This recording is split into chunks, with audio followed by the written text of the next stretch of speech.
Okay, good morning, everyone. So those joining us live and on the Zoom, we are continuing our study of the book of Yehoshua, which we began last week with chapter 1. In chapter 1, we introduced the concept of Tanakh in general, and then we also introduced the book of Yehoshua in particular, discussing some themes of Yehoshua, his past, what he was trying to accomplish by taking the mantle of leadership from Moshe Rabbeinu, and understanding all of the things that happened to Yehoshua in the context of a continuation of the legacy of his great teacher, Moshe Rabbeinu. Yehoshua is going to tie up the loose ends, so to speak, of the fact that Moshe did not bring the Jewish people into Israel and conquer the land. That's going to be Yehoshua's main goal and main focus. That's what the book will cover. But also a secondary idea, or which may really in theory be a primary idea, is Yehoshua's continuity of the Torah and the mitzvot and Bnei Israel following and observing the commandments of Hashem. We read a lot about that in the first chapter. Now we move to the second chapter. Chapter 2 begins Yehoshua's conquest of the land in a very interesting way. Yehoshua is going to send spies to the land of Israel to scout out their first place where they're going to attack, the city of Yericho, the city of Jericho, which is right when you cross over a certain point of the Jordan River.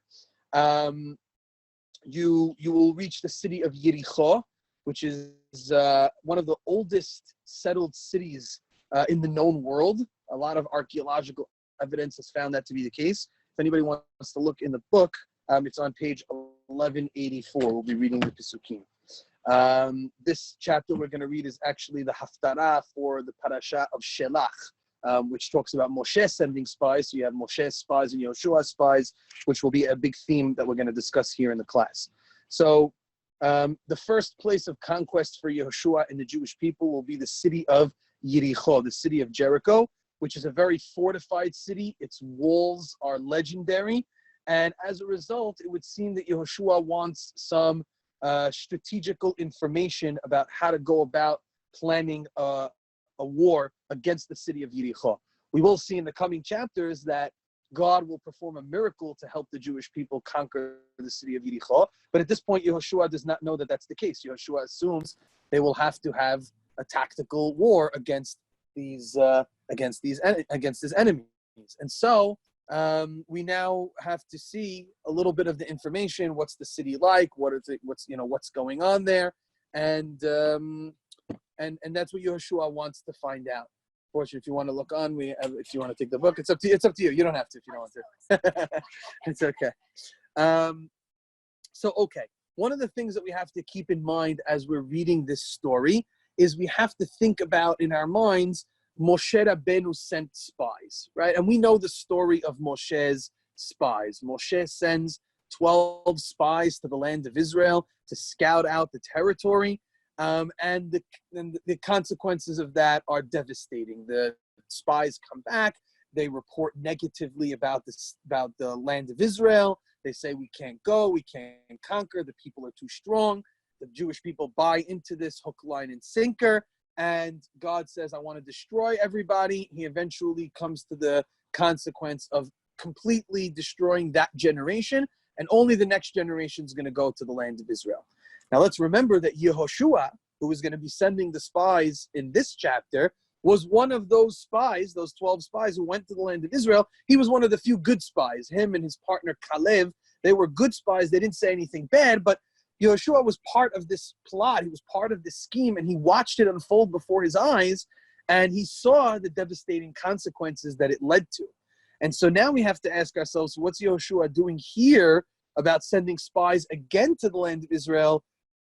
Isn't that asking for trouble, right? So we have to kind of read this story with the story of Moshe's spies sort of next to each other, hence why the rabbis put the Haftarah of Shelach, which is the story of the spies, as this Haftarah, so that the reader can kind of juxtapose the two and compare and contrast them. So as we read, in the back of our minds, we're going to keep the story of Moshe, and then we'll hopefully be able to compare why one was successful and one was unsuccessful. Hopefully at the end of reading this chapter, we'll come out with maybe a theme or two that we could take for ourselves.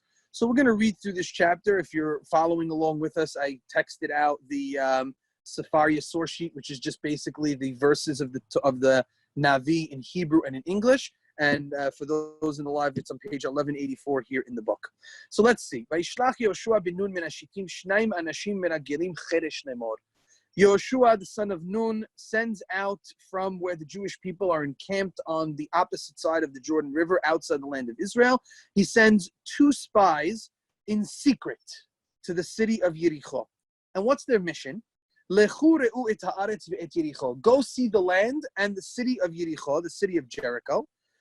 Vayelechu vayavou bet isha zona ushma Rahav vayishkevu shama. The spies take this mission. They go to the house of a woman whose name is Rahav, and she is called a zona. Literally, the translation of zona is a harlot. Vayishkevu shama, and they lodge in Rahav's home. Now, there's a bit of a discrepancy here amongst the commentaries. Some take the literal interpretation that Isha Zona means a woman who's a harlot, as I said. Others say Zona from the language of Zan, like food, that she was just an innkeeper. Not that there was anything sort of shady going on beneath the surface. Either way, and I prefer taking the more simple approach, I think it makes a little bit more sense. The bottom line is they find lodging in a place that they could be inconspicuous, right? There's a place where anonymity is of the highest degree, right? So if we say it's the home of a harlot, so it makes sense why people don't want to know who's there, right? They don't want to be seen. And it's also a great place to find out, if you're looking to find out about the locals and maybe get some gossip and dirt on what's going on around the city and sort of the morale of the people, that's a great place to go for the spies to be able to gather some kind of information. If we go with the approach that she's an innkeeper, well, then they're just guests, and guests can remain very anonymous. They're not going to find out too much about them. It's not as if you're going to, a person's home and making friends with them.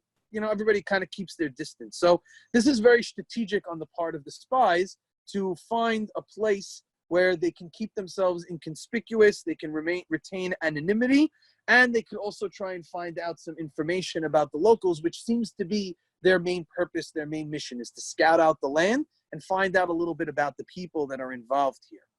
What's quite amazing is, in the second verse, they're immediately discovered right away. Despite the fact that they take what seems to be every precaution to not be discovered, and part of their mission is to be inconspicuous, yet they are immediately discovered. Look at verse 2. Vayeh Amad, it was told over to the Melech Yericho Lemor, to the king of Yericho, Hine anashim ba'u henna halayla mibnei Yisrael lachpor et haaretz. Behold, men came during the night from the children of Israel to come and to scout out the land. This is pretty amazing. How did they find out? How did they discover the identity of these 2 people? So it could be a combination of factors. One, as we'll see, is that the city is on extremely high alert. The Jewish people are encamped right at the boundary to enter the land of Israel. The people who live in Jericho and Yericho know they're the first city in the path of this destructive force that is the Jewish people, ready to come in and plow their way through the land of Israel and conquer all of its inhabitants. And so they know what's coming. They're well aware. The city is on, I don't know, whatever color is the highest alert. What is it? I guess red alert or green. I don't know who knows what it is, right? Whatever they say in terms of national security. The city is on massive, massive high alert. Pretty much nobody goes in and out of the city whatsoever. We'll see that at the end of the chapter. And so the fact that anybody got in immediately calls attention to the fact that people have infiltrated the city and bad things are upon us. And so you get a sense right away of the sensitivity of the locals to the fact that the Jewish people are coming. They're incredibly fearful. They're very scared. And that's actually something that the Jewish people want. They're going to relish that fact, right? When you see that your opponent is incredibly neurotic and paranoid of your entry into the land, you know you pretty much have them in your hands, right? You know you pretty much are going to have an easy time conquering them because that fear is just so debilitating for them. So in an attempt to try and rid them of these people, let's see what happens in the story. Fascinating story. So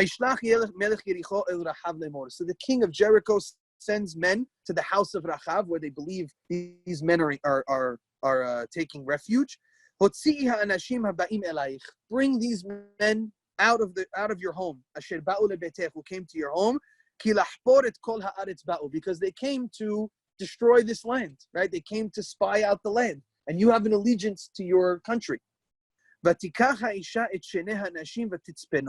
in almost a miraculous way, this woman, Rahav, who really has no allegiance whatsoever to the Jewish people and is seeing the impending doom upon her city, she takes these two men and she hides them. She hides them. And in a very clever moment, she says, yes, indeed, the men came here. She knows that she's not going to get away with saying, oh, nobody came here, you guys are crazy. She knows that they've discovered them. She says, yes, the men have come here, but they've moved on. I don't know where they are now. So she's very clever. She's very smart. She knows if she outright denies it, bad things are going to happen because she can't get around that fact. She knows that the city's been watching and is on tremendous guard. But by saying, oh, they were here, oh, but they moved on, I didn't know, right? I didn't know. She now exonerates herself, and it's much more plausible that which she's going ahead and saying over here. It's kind of like an interesting idea that we learn from the story of the spies themselves. In the story of the spies, when they come back to report about the land of Israel to the Jewish people, they say to Moshe, oh, it's a very good land. That's a land flowing with milk and honey. Look at these beautiful fruits. They start out with a good report, but then they say, but, there's all these other things that are going on. It's not for us, right?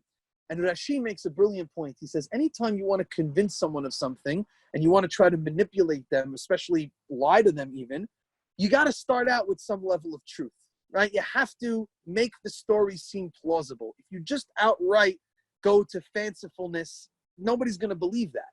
So you have to start out with some good, and then you could turn your attention to the bad and kind of be able to manipulate the situation like you want. And that was the genius of the spies, the evil genius of the spies, in saying, look, we can't just say it's a terrible land, let's turn back. What do you mean it's a terrible land? God wants to bring us to this land. He said it's a land flowing with milk and honey. So they can't deny that. The spies have to agree with that. But then, after admitting to some of those points, they're able to pull back and turn the attention away from the other bad points and make up stuff to cause them to deter. And that's kind of what Rahav does over here as well. She says, yes, they came to me. Oh, but they're out. You have to sort of accept some level of truth in order to be able to make your story plausible if you want to cause deception in the other way. And so Rahav channels her inner spies here, at least from our perspective, a good reason. Now, take a look. The Navi continues to describe to us the heightened alert of these people. The gates were closing at night. So this city is a city that's closed by night. It's impossible to penetrate the city at nighttime. Now we know why the spies were discovered. They came at night thinking in, but nobody goes in and out of the city whatsoever at night. So the fact that anybody entered the city at night immediately sent up the sirens and the alarms for the people. So Rachav says, oh, the men moved on, they snuck out, and I don't know where they are. They've abandoned the city. She tells them, go chase them in that direction, right? So she's like when my kids play hide and seek, and like one of them gets found and wants to protect the other one, so they start telling the other one, oh no, she's upstairs. Meanwhile, she's like right over there. So she's complete misdirection on the part of Rahav. They have no reason to think that Rahav would double cross them, right? There's no reason to believe that. So she says, hurry, chase them. Kita sigum, you're going to catch them. What is that? She would have outed them from the beginning. That's why she would have done it. Right, but the people, the locals in Yericho trust her. They think that she's side.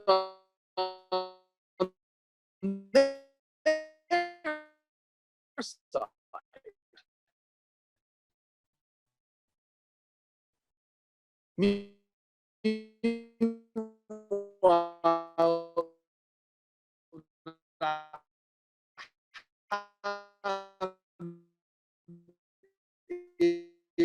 is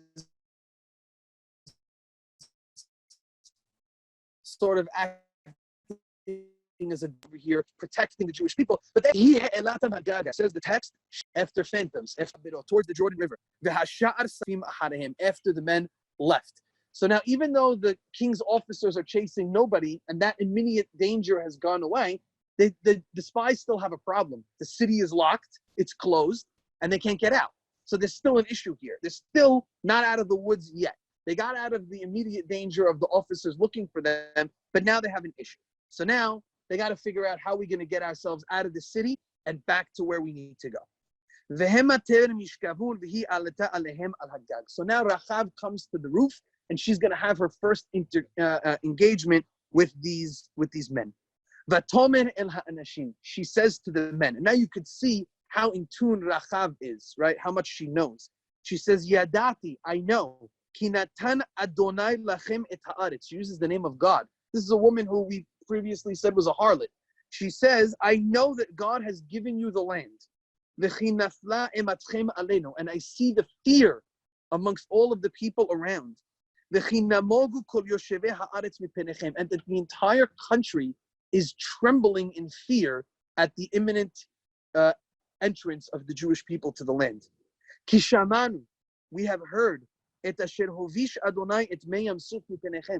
heard about the splitting of the sea, how God dried up the land from in front of you and miraculously brought you across the Sea of Reeds. When you left Egypt. So this is not too long ago, right? It's been years, a few decades, because the Jewish people have been wandering in the desert. But even in the 4 decades that the Jewish people have been wandering in the desert, the stories of Yam Suf, the stories of the plagues in Egypt, still resonate amongst the inhabitants of the land of Israel. That's how powerful those events were. They're still very fresh in their minds, and they're nervous, and they continue to tremble at the thought of the Jewish people and their God coming to attack them.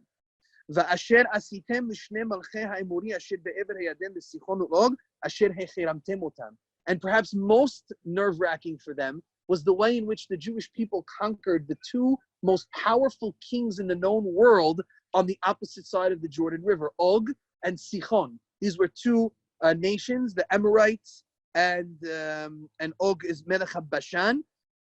They were 2 of the most powerful regions guarding the entrance to the land of Israel. In fact, many rabbinic commentaries say that the inhabitants of Israel paid top dollar to these 2 kings, Sichon and Og, to create a stronghold around the country of Israel so that nobody could penetrate. And the Jewish people, with ease, overnight, do away with them. And so it's almost a foregone conclusion in the eyes of the people of Canaan that they are going to be wiped out. And their fear and disposition is very eminent, very, very obvious to the Jewish people. Vanishma, we heard, Vayimas levavenu, and our hearts have melted. Nobody has the spirit to even stand up to you. Ki Adonai Elohechem, for your God, Hu Elohim, He's the true God. Bashamayim mima'al, in the heavens above, ve'al haaretz mitachat, and on the land beneath. It's always tremendously inspiring when somebody else outside of your faith recognizes the power of your people and of your God, right? I mean, we have situations like Yitro, for example, who joins the Jewish people and converts. Here is Rahav, a woman of questionable moral character, to say the least, who is now giving a Musar speech to these spies about how great their God is, perhaps to the point that the Jewish people themselves don't realize how great God is. We constantly need to find out what's going on in the land of Israel. What are they thinking about us? We have all of these insecurities on our own, and the people themselves from the outside are like, you people are crazy. You know what we think of your God? You know what you think of your people? You know how fearful we are of what you can accomplish? Do you know how high we hold you in regard as compared to the rest of the world? And this is perhaps a very important lesson for us as Jewish people. We often don't recognize the power of our nation, the power that we hold within the world. We think of ourselves as being minute and minuscule because often in number we are. But in terms of impact that we have on the world, it's far-reaching, perhaps more than any other people's, given the ratio of how much we have to their impact on the world, right? And we often belittle ourselves. We don't think enough of ourselves. In fact, to tie it to the sin of the spies, the Nitziv, the Ha'emek Davar, says a fascinating point. Huh? The Emek Davar is a commentary on the Chumash. It was written by a rabbi who was from Lithuania. He lived a few generations before the Holocaust, late 1800s. His name is Naftali Tzvi Yehuda Berlin. That was his name. It's called the Nitziv. And in his commentary on the Chumash, he says, you know what the sin of the spies was? It was not that they spoke ill about the land of Israel. It was that they spoke ill of themselves. The spies say to the Jewish people, we are like grasshoppers in the eyes of the natives of the land of Israel. As we were touring the land, the natives looked at us like we were grasshoppers, and that's how we thought of ourselves. The insecurity that the spies had, the way they looked at themselves as being nothing, says that was their mistake. That's the ultimate Jewish mistake. When we think of ourselves as being small, inconsequential, not having the proper self-esteem about who we are as a people, that's our most devastating mistake that we can make as a nation. Like it's a fine line between humility and insecurity. Exactly. It's okay to be humble. You have to be humble, right? Attribute it to God, but understand that you are a chosen people by God. You have Hashem on your side. There's nothing for you to be afraid of when HaKadosh Baruch Hu is on. That doesn't mean you could be arrogant about it, but you certainly cannot say we don't have the ability to conquer. What are we? We're nothing. We're grasshoppers, right? And not only that, they say we were grasshoppers, and that's how they project it. They say that's how they looked at us as grasshoppers. Is that true? It's clearly not true from what we're reading in this story. Rahav is telling the spies, we're all melting in front of you. We don't have the power to even stand up in front of you. That's how nervous and scared we were. So the spies made a huge mistake. They made a huge error. They were insecure of themselves, and they said, oh, that's how everyone else is looking at us. So when we as Jews look at ourselves as being inconsequential, we often say to ourselves, oh, and the rest of the world looks at us as we're inconsequential. You know, that's not how the rest of the world looks at us. The rest of the world looks at the Jewish people as being impactful, as being powerful, as having a purpose in this world, right? Some of the reasons why we have so much anti-Semitism is because we make such an impact on the world, and the other nations have a difficult time accepting that fact. So here is a wonderful example how somebody sometimes from outside the system needs to come in and tell you, let me tell you what we think, what the rest of the world thinks about you, so that you understand how powerful you are. Because sometimes when you're in the system itself, you're always negative. You're always thinking, oh, I'm not good. And I think about this a lot of times when we talk about, let's say, the Syrian community, for example, right? Sometimes we have a lot of negativity about our own community as we're in it, right? We do this a little too much. We do that a little too much, whatever it might be. When we're in the community, we all know how to point out its flaws. And yet, sometimes it takes an individual who comes from outside the community, looks around and says to you, you know, you guys have really something special here. I don't think you really realize how beautiful this structure that you have is, because where I come from, we don't have this. We don't have community organizations on every block and a shul on every corner and Sephardic Bikur Holim that's helping all of these different people. You know, it was so funny.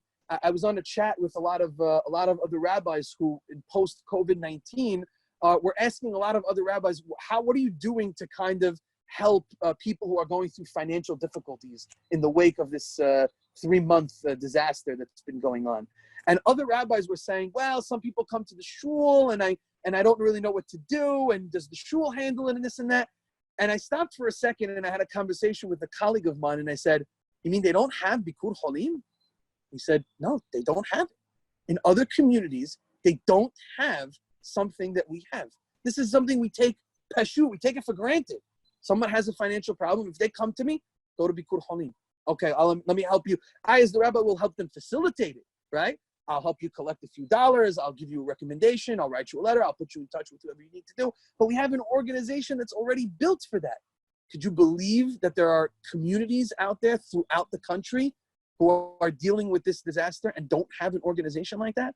I don't think we fully appreciate what goes on with something like Because that. I think sometimes you have, when you're living in it, you have expectations already. You see what goes on. You know what goes on based on past histories of our own community. So it's so easy to find the flaws because you have those already high expectations. So one little thing is out of place. It's like, oh, well, we're not this or we don't Right, have that. right. That's why it's so much easier for the people on the outside Yeah. to see our worth and our huge response to our own. Yeah, absolutely. So Absolutely. And so that, I think that's something that I take away from when I read this story and you see how Rahav touts it. And I imagine that the spies hearing this report from Rahav, a light bulb went off in their mind and said, wow, I don't know if we really understood that. And that's clearly what they missed 40 years prior when the first set of spies sent by Moshe went. They missed that point. They missed that idea of really ascertaining the way other people looked at them in order to be able to understand what they were valued at and what their worth was. And I think that sometimes is very important. It's why you have to travel sometimes a little outside the community, bring in people from outside the community that can help you to become better for sure. And again, it's not to be arrogant, right? It's not the idea that, oh, we're the best, but to appreciate sometimes the positive things that we do have in the community, in your own local sphere, as opposed to always being focused on the negative, because by nature, human beings are pessimistic. So I don't know if anybody has any other questions or comments to lend to that, but okay, so turning our attention back into, I think that's one very important idea. Rahav talks about the power of the Jewish people and the power of Hashem, teaching the people themselves how great God is. Now we come to Rahav's deal. Rahav strikes a deal with the spies and with Yehoshua. Just want to be mindful of the time. Esther, do you mind? 11:01. Okay, so we have about 10, 12 minutes. I know it's hot out here, so I don't want to keep everybody, trapped in. So I want to just try to finish the chapter and maybe highlight a few points of difference between Moshe and Yehoshua beyond what we've already said. In verse 12, now Rahav, it maybe comes to light why Rahav is so willing to help the Jewish people, right? Why is she so willing to hide these spies and sort of double-cross her own people? Because she's going to benefit from it, right? Okay, so, I mean, as noble as she is, she's also going to earn her stripes. She says, please swear to me in the name of your God, in the name of God, that I have done with you kindness. And I ask that you also do with my family kindness. And give me a sign of truth. Please leave alive my father, my mother, my brother, and my sisters, and everything that they have. Please spare our lives from death. Rahav knows that the Jewish people are going to come in and completely destroy the city and all its inhabitants in reward for her kindness that she gave to the spies and her devotion, so to speak, at this moment. Even some commentaries say that Rahav Ke'ilu converted to Judaism in this very inspiring speech that she offers. She says, please let me be part of you. Please spare my life and the life of all of those who live together with me, my family members. Vayomeru laha anashim. Now the men have to make a decision here, and their decision is a tough one, because God has already commanded the Jewish people not to leave anybody alive, that they have to completely wipe out all the inhabitants of the land of Israel. This would be a deal that they would be striking almost in contradiction with the laws that Hashem has given them upon entry to the land of Israel. But yet, and I think this is the power of kindness, the power of chesed, they cannot turn a blind eye to what this woman has done for them. They cannot just say, well, God said we have to kill everybody, so it's too late. They can't do that because they know their life is indebted to her. And so the power of chesed over here has the ability to even supersede the commandment that God had given them before, and that's the path that they go. A very important message in the power of kindness that someone gives to you, despite their character and what their background is and despite their past. Someone does kindness for you, you have to appreciate that and owe that to them. So the men say to her, Nafshenu tahtechem lamut, im lo tagidu et devarenu zeh, v'haya betet Adonai lanu et haaretz ve'asinu imach chesed ve'emet. They say to her, our soul is in your place to die if you do not reveal this discussion of ours. In other words, As long as you keep what we're about to tell you private, you don't let anybody else know about what we're going to say, we will abide by this final rule. And when God gives us the land, we will do with you an act of kindness and truth in return for what you did. But you cannot reveal the contents of this conversation to anybody else. Indeed, she now finds them an escape route. She takes out a rope outside of the window and she lowers them down. Many scholars believe that Rahav's house was actually the wall of the city of Yericho. So a wall, sometimes a home will be built into or will actually constitute the wall of the city itself. And they believe that Rahav's home, right on the boundary, was actually the same wall. And so when she led them with a rope outside of the window, she was actually like Rapunzel in the tower, letting them down from outside of the city on the opposite side. And so she did that, right? Because it says, Ki beta bekir hachoma. Her house was embedded in the wall of the city. Ubahoma hi yoshavet. And she would sit, mamash, in the wall of the city. That's how her home was built. She says to them, she continues to guide them, go to the mountains. Because she knows she sent the officers to go chase them. So they're not out of the woods. She just lets them out and they start roaming, the officers will find them on the way back. So she tells them, go to the mountains and hide so that you don't run into the officers who are chasing you until they actually come back. Make sure you hide there 3 days. Esther, you were here last week. 3 days. What's 3 days? Everything is always 3 days. 3 days means something transformative will happen at the end of 3 days. Once 3 days are done, they'll stop searching for you, and now you'll be ready to come in and to conquer the land of Eretz Yisrael. Again, wait 3 days until those who are chasing you return. And only then should you go back to your camp. If you try to go back to your camp earlier, you will be found. So now the spies respond back to Rahav. We will be clean of the swear that we made to you, based if the following things do not happen. We are, as a nation, coming into the land of Israel. You see this red rope that you used to let us down the window? You have to take this and hang it in the window of your home as a sign, right? Bring all of your family members, whoever you want to be saved, only your immediate family, into this home. Hang the red thread by the window. And what will this be? This will be a sign to us, and we will tell our whole people not to attack the home that has that red thread, that red string in the window. By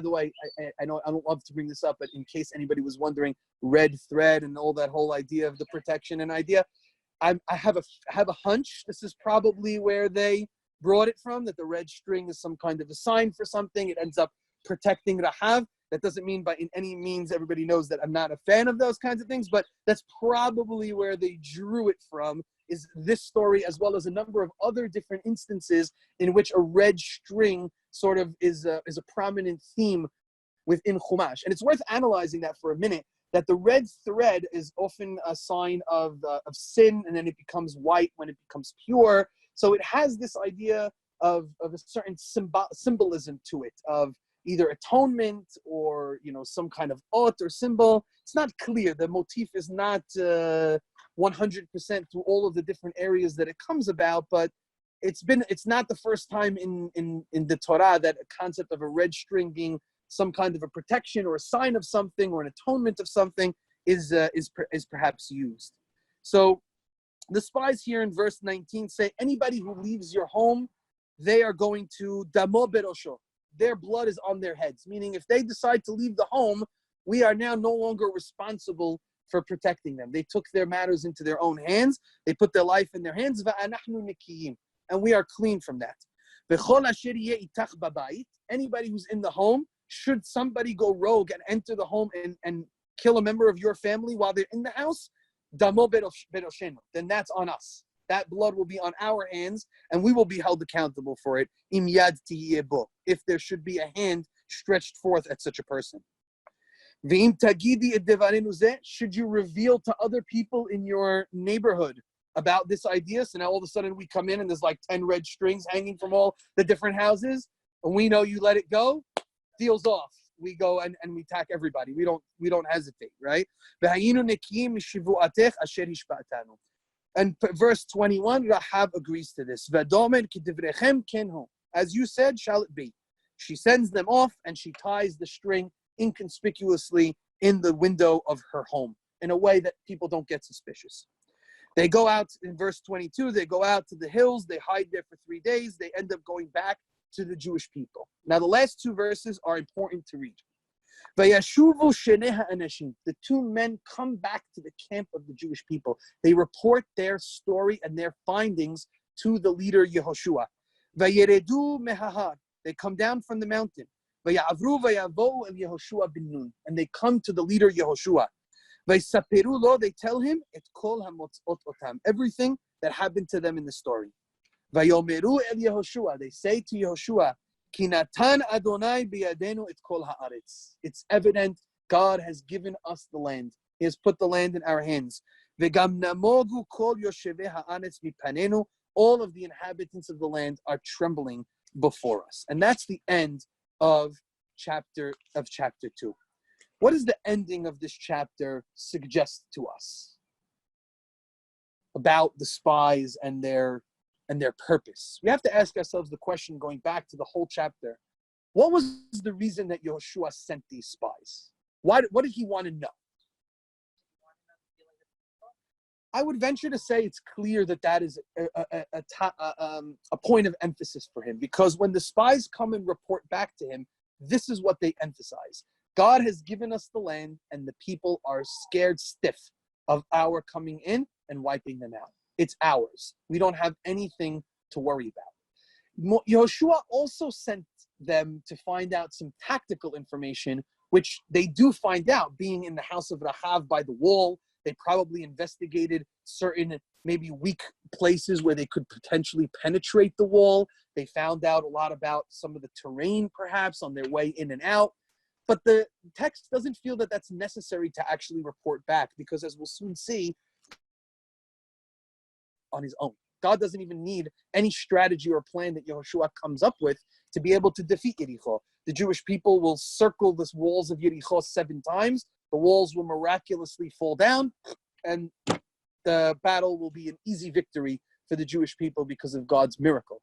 So it's not even worth emphasizing. It ends up being that while Yehoshua sent them perhaps for a tactical mission, that's not the most important part that they gain. They gain the knowledge of the fear that the people have for Yehoshua and the Jewish people, and the fact that the Jewish people, it's a foregone conclusion that they're going to come in and they're going to defeat the inhabitants of Canaan.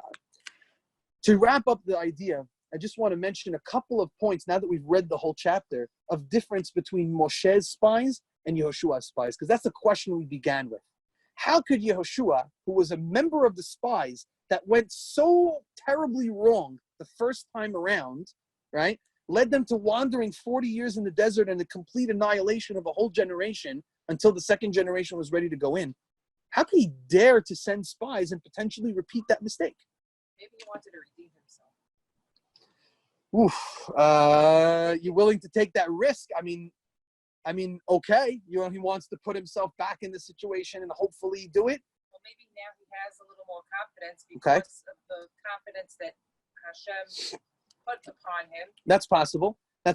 To build on your point, what does Yehoshua do differently to ensure that he doesn't have another catastrophe? Good. That's a very big point, right? Moshe Rabbeinu sent 12 spies. Yehoshua only sends 2. Sheer number, that makes a big difference. What's the difference? Why does that make such a big difference? Okay, so too many cooks in the kitchen. When you have 12 people, now all of a sudden a plan could be hatched amongst the 12, and it's a significant enough number as to convince the Jewish people out of something. Whereas if 2 spies just kind of go rogue, all right, I got a couple of cooks here, we'll leave them on the side, big deal. The people can maybe resist it. 12, apparently a bigger number, might be more difficult to resist. So 12 versus 2, definitely a significant point. Another point of 12. Why don't they name these two spies? Why don't they give them names? Very good. We notice that the names of the spies are not mentioned in our chapter. Versus in Moshe's case, they do mention the names of all 12 spies. And they mention the names of 12 spies because Moshe's spies, the Torah calls them Rashe B'nai Israel, the heads of the tribes, which means to say that Moshe sent his spies with a lot of fanfare, a lot of publicity. He didn't just take any random guys and send them into the land to find out. Moshe took members who people knew. Everybody knew who they were. If they went missing for 40 days, people were, where'd they go, right? So Moshe sent with a lot of fanfare, a lot of publicity. Moshe had a reason for that. He wanted the best of the best to go and to look into the land of Israel. He didn't contemplate the possibility that these people would flip and become evil and start telling bad things. He thought sending the best of the best was fine. And by the way, Moshe obviously does not have a problem with his spies being discovered by the locals. He sends 12, which is a very large number, which is going to be identified, and he sends the most popular people. And the spies themselves admit that they were discovered, that the people of the land saw them, and that they were grabbing gigantic fruits and carrying it back with them to the Jewish people. So Moshe's mission is not a secret mission either, right? So 12 people, which is obviously not going to be a secret mission, with the best of the tribes, which is going to have a lot of publicity and a lot of fanfare. Both the people in Eretz Canaan knew that the Jewish people were there, and more importantly, the Jewish people themselves knew that they were sending spies to the land of Israel. In Yehoshua's case, both of those don't exist. Yehoshua wants his spies to remain inconspicuous to the people in the land, to be hidden. He doesn't want them to get discovered, which, again, they do get discovered, shows you the high alert, but they're trying everything they can not to be discovered. And B, he also sends them, as the first verse says, cheresh, secretly, not only secretly from the people in Canaan, but secretly from his own people. He does not let his own people know that he is sending spies, because he doesn't want that report getting out. Whatever comes back to him, he wants it directly to him. Yehoshua wants to be the first line of defense before anything gets back to his people. And in fact, that's what happens. That's why I said the last few verses are so important. Who do the spies report back to? They report back directly to Yehoshua, not to the rest of the people. Very different than Moshe's spies. When Moshe's spies come back, everybody knows that they were coming back. Okay, the spies are here, everybody, let's go and hear what they have to say. And now the spies are reporting to the entire Jewish people without a filter, without telling them what we want to say and what we don't want to say. And Moshe is at the mercy of these 12 people because he's not controlling the situation because of the publicity. So Yehoshua takes a number of very strategic approaches as to how he's going to avoid the problems that Moshe Rabbeinu encountered with his spies versus what he's sending his spies for and how he's going to avoid that situation. Perhaps the lesson to kind of wrap up with the whole thing is the importance of modesty and privacy.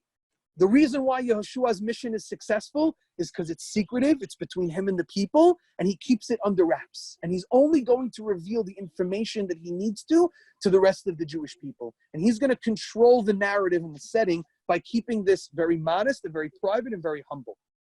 That's not the same thing that happens with Moshe. And perhaps the two stories against each other teach us about what happens, about some of the negatives that could occur when too much information is spread to everybody, when things that are meant to remain private all of a sudden become public, and now mass hysteria, panic, and chaos ensue, versus we're going to keep things private, we're going to keep that information to ourselves, and then we're going to decide what we want to promote to the rest of the public. I mean, there's a reason why agencies like the FBI and CIA, and they're not revealing all their information, because mass hysteria would blow up. We wouldn't know how to process that information or handle it. Those things need to remain private and between the agencies that be, and how to handle it in a calm, cool, and collected way so as not to create pandemonium and hysteria around the nation amongst the people. And maybe in a more individual sense, we know in our own areas certain things that don't necessarily need to be spread. You know, I know a lot of husbands, I'm speaking to a group of women, but I know a lot of husbands don't always feel the need to mention every single thing that goes on in the office to their wives about what deals they got and what not they didn't. Because, you know, I don't know, maybe my wife doesn't always need to know today wasn't such a great day. We lost a little bit of money. Things weren't great. Now all of a sudden the wife is panicking. I shall return my things. relax, take it easy. You don't have to always know. And also maybe it's good when your wife doesn't know that you made a lot of money and things were good. And now she could start spending a little bit freely. Some things need to remain a little bit private, right? So everybody has those things in their life that not always is all sharing of information the best way. Yehoshua's story and his success story in redeeming himself, as Esther said before, from the mistakes that Moshe and his spies made, I think maybe bring out some of those ideas. So that concludes for us chapter 2, a very interesting one. It's going to take us now into the actual conquest of the land of Israel to highlight a few of those lessons that we learned, the idea of doing things secretly or privately, importance of looking at things from an outside source, an outside person, looking at your community and thinking about what's good, and always remembering to have faith and trust in HaKadosh Baruch Hu, that we as Jewish people are a strong unit, a strong group, and if Hashem is with us, we can accomplish anything. If there's any questions or comments, okay, wonderful. Baruch Adonai Le'olam, amin v'amin. Thank you, everyone, for joining in and tuning in. Until next week.